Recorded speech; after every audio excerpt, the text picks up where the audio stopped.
Welcome to the Whole Child Sleep podcast, where we help families nurture dreams and raise wholeness. Hello, everyone, and welcome to the Whole Child Sleep podcast. I'm your host, Myra Hartzine. Today is a Q&A podcast, and it is related to the topic that we discussed last week, which was on the topic of why enough sleep isn't all about duration. Go have a listen to that if you haven't already.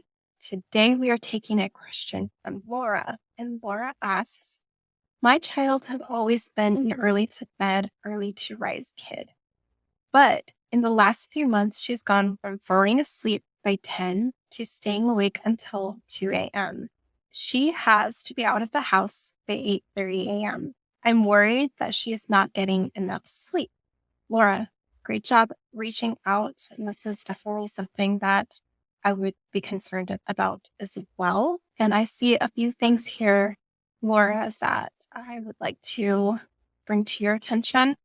However, I don't have an age for your little one. So I'm going to assume that since she needs to be out by 8:30 a.m., that she's school aged. The fact that she has always been an early to bed, early to rise kid, and the fact that she is now staying awake until 2 a.m., a few thoughts come up for you here, Laura. Number one is sleep hygiene. Is she exposed to blue light via devices, artificial light, screens of any sort? Even night lights can screw us over. What does her sleep hygiene look like? Number two, the fact that she went from an early bird to a night owl is concerning to me because it seems that her chronotype prefers early to bed, early to rise.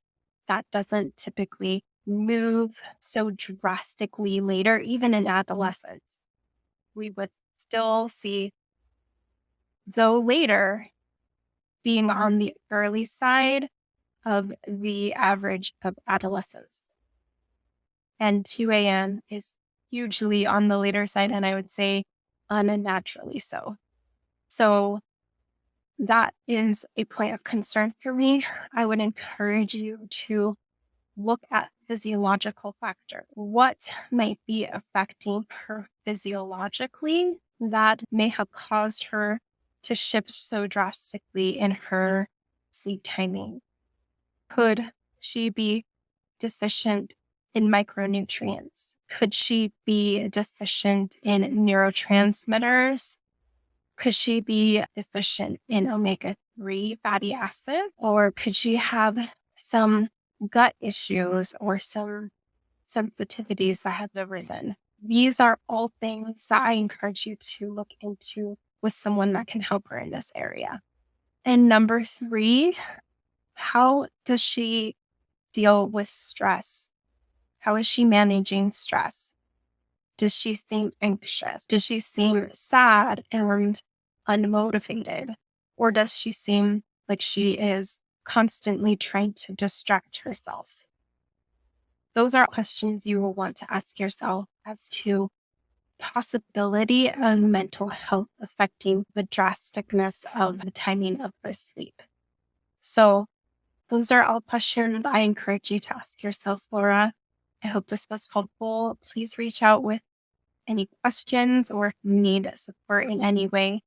And I would be more than happy to answer your questions, point you to helpful resources, or having our team support you during this time. That's all for now. Hope you guys have a great rest of your day, and I will talk to you all later.